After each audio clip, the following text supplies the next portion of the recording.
কিছু মানুষ হয় যারা কিনা তোমার জীবনে থেকে যাওয়ার জন্য কারণ খুঁজে বেড়ায়, আবারও কিছু মানুষ হয় যারা তোমার জীবন থেকে পালিয়ে যাওয়ার জন্য কারণ খুঁজতে ব্যস্ত থাকে।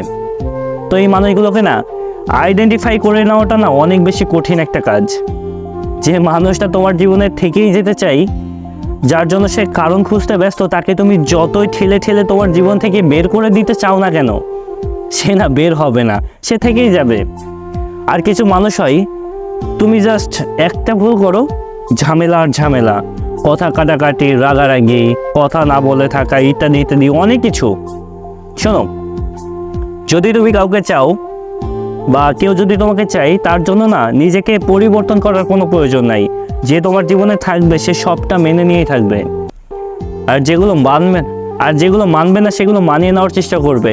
আর যে মানুষটা থাকতে চায় না তাকে তুমি যতই গুছিয়ে নেওয়ার চেষ্টা করো, একটা কথা 100 বার বলার পরও যদি দেখো যে চেঞ্জ করেনি এটা, তাহলে ভাই বাদ দিয়ে দাও, সে না কখনোই চেঞ্জ হবে না।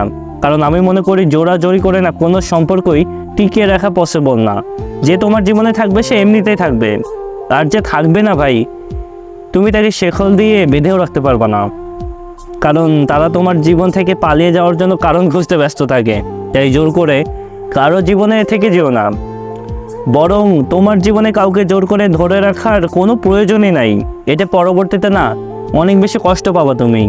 বারবার কষ্ট পাওয়ার থেকে আমার কাছে মনে হয় একেবারে অনেক করে কষ্ট পেয়ে সেইখান থেকে বের হয়ে যাওয়াটা না অনেক বেশি ভালো।